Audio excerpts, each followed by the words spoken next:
Hey guys, it's your girl Spooksy. So yeah, I took a little break, but I'm back. We're not gonna talk about it. I never left. So anyway, I was sent a link to this video called "Furry Cringe. This Black Lives Matter furry animation is all wrong." And as the god and protector of all things cringe, I had to do something. You know, when I was given this link, I'm like, but people are really putting their faith in me. They're expecting me to say something. I'm honored. So anyway, without further ado, let's cut right into the video. As the top baseline for opinions that I am, I'm going to see if their opinion is not as valid as mine. Let's get into it. Mr. Obvious, I see you're doing okay. Don't flag my video, please. You know, I don't get any money for this, so it wouldn't do any of us any good. You seem like a nice guy. Alright, let's get into the video. Furry cringe. All paws matter. This furry Black Lives Matter animation is some of the dumbest, cringiest, most misguided things that I've ever seen, and I'm gonna show you exactly why. Alright, ready for your explanation. Hello everyone, this is Mr. Obvious, and today on Twitter, we're here with a furry artist known as Jib Cody. His description says, Hi, I animate rough. I try to be a snowboard buff. I'm a clumsy fox husky fluff. Sorry, throwing up. That was peak comedy. Thank you. Here in his tweet, you can see the following. Some are subtle, some don't show, but it's there. Racism is real. The day when Black lives finally matter, that's one step closer to equality. Now, right off the bat, folks, I can already tell you, that statement is questionable. Think about it. He just said, the day when Black lives finally matter. Are you implying that Black lives don't matter? What is wrong with you? This is just such the mental gymnastics to get to that way of thinking. He meant that until black people get the same justice in the court system that white people get, and people of color who also get longer sentences, killed by police more often. Like, you're just being willfully ignorant. You know what he meant, even if you disagree. Like, to act like you don't understand a simple sentence. Why? Okay, let's keep going. Monster. That's what that statement means. And then this is where you start to see the cringe that is this animation and that is this tweet. It is so misguided, and in my opinion, this whole thing is actually racist. But we're gonna look at the footage. We're gonna examine this. Whoa. The racist? Okay. This guy says this stuff is racist, guy. Let's see if it's racist. That's the word to put it. If that's the word to describe it, I should say. We're gonna break it down, and you probably will cringe. I'm warning you. But before we do that, if you're new to the channel, remember to subscribe, hit the bell button for notifications for more content, and if you're a regular viewer, remember to share this video, pass around the cringe so you don't have to be the only one who suffers. But let's roll the footage.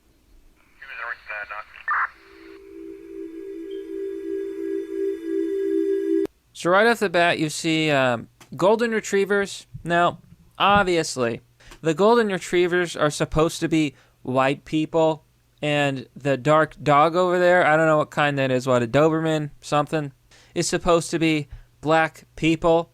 First of all, why are golden retrievers always called the white dog?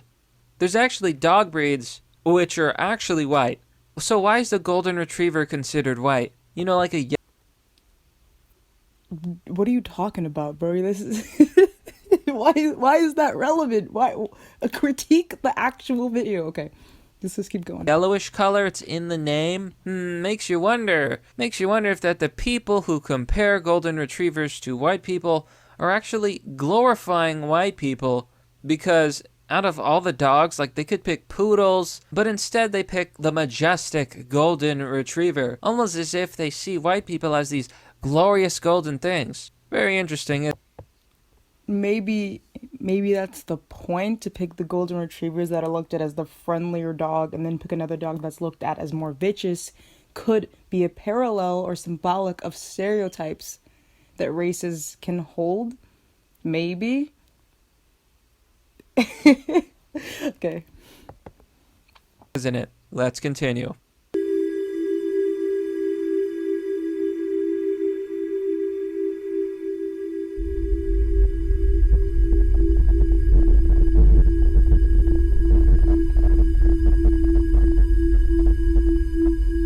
So the police officer commits the capital crime of staring at the brown dog. And of course, we're going to see that this is just a horrible, horrible example of modern day bigotry.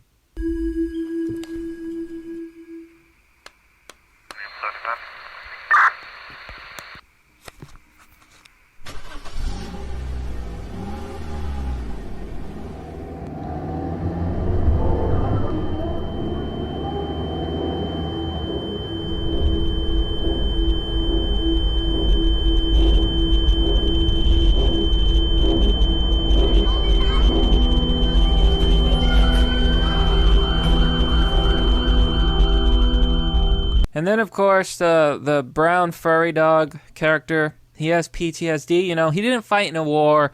He didn't go to the battlefield. He hasn't really suffered in his life. No, he grew up in a majority golden retriever neighborhood, and it's been so oppressive, and it's so disparaging. It's supposed to be symbolic. Yes, it's represented. This is why I kind of have an issue with people representing complex scenarios like racism with animals, because there's going to be some idiot who's going to look at this and be like, huh, he grew up around golden retrievers. Like, no, that's not the point. It's you. That's just tends to happen when you dumb down such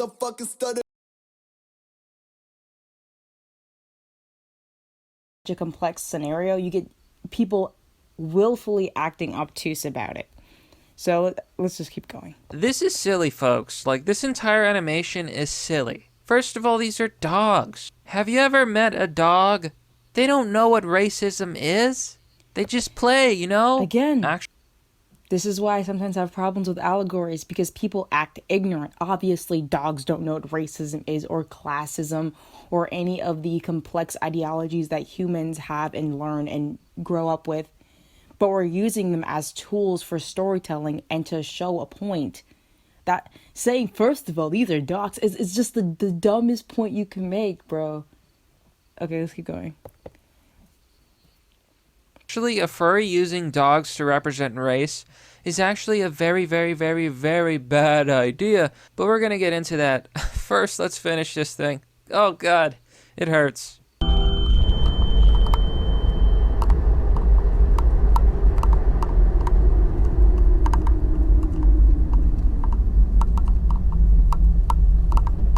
So first of all, guys, do you see the shaking cup?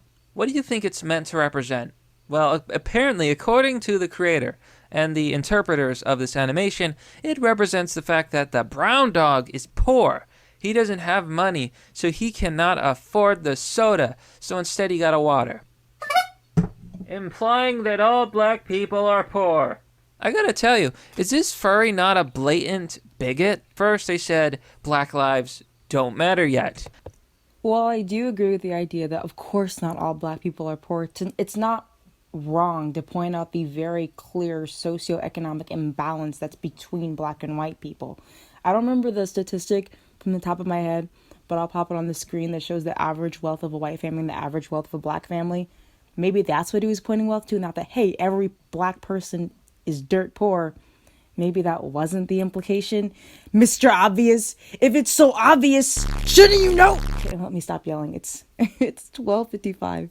Then they compared human beings to dogs, and now they're saying that black people are too poor to afford a soda?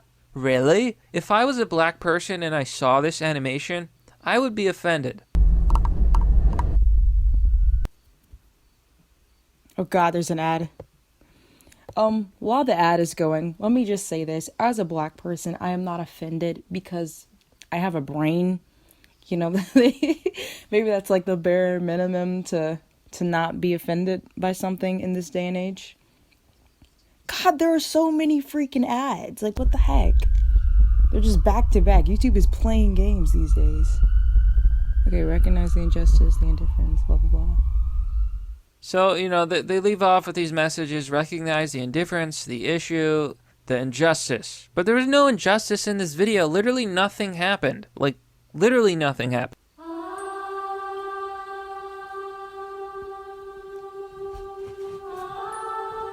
Police officer asked for some ID. He looked at the brown dog. He left, and that was that. Literally that. Like, nothing actually happened.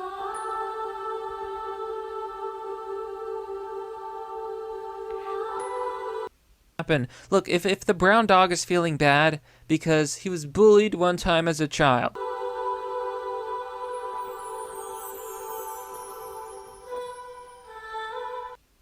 big whoop, lots of people got bullied as a child. What's your point here? There's literally none. I'm feeling some racial undertones in all this that aren't actually that progressive. For example, using dogs is one of the worst things you could possibly do. And I'm gonna tell you why. There's actually people out there who believe that race is just a social construct. For example, look at this article on Scientific American. Here it says, race is a social construct. Scientist argues. Racial categories are weak proxies for genetic diversity and need to be phased out. Now there's a big debate between anthropologists, not real scientists, and biologists who argue that race is genetic, while some argue that race is just a social construct. Now, I'm personally of the more scientific view that there are genetic differences between... What are we on? Like, I'm not saying Mr. Obvious here is like, you know, you know if you know. But how did you go all the way here from just seeing a short cartoon that just shows the subtlety of racism in the criminal justice system, and you blow it out to this? I'm on the quite scientific side. Bro, chill. They're just dogs. Okay? There's 6 minutes left. I don't really know if I want to watch it. I don't know what, like, I'm only halfway through the video, pretty much, and I don't know if I want to finish it. He already finished. Let me just skip through, because he's still talking about the racist social construct. Oh, okay, now he's on a list of the most intelligent dogs, and I guess I don't know what he's going to do with that. I'm not going to assume. Okay, now he's looking at dogs involved in fatal attacks. This is all irrelevant, though. What is he trying to prove with this? The intelligence of dogs basically makes a big list of the brightest dogs all the way to the lowest degree of intelligent dogs and obedience. Now, I don't know who did this doggy science. Okay, well, that's the end of the video because I said it was. It's the end of the video because I said it is. Final thoughts. Mr. Obvious worked hard on this YouTube channel. Oh god, I'm gonna get freaking... Actually, you know what? I'm not gonna get attacked because I'll manifest against it. I'm sorry guys, I'm tired. There's never a time where I'm not tired, but I still feel like using that as an excuse. So yeah, that's the end of this video. I'm gonna have a video coming out later about the Owl House. It's a really good show. Yeah, I watched it. The finale was great. If you like the Owl House, if you like My Hero Academia, I have a video about that too. This channel has no direction, so if you like anything, well, it's like a Russian roulette, baby. You might get something here. Who knows, right? And that's it. This is the longest video I've ever made, probably because it was a reaction. Yep. And I'm gonna let you guys go. If you left already,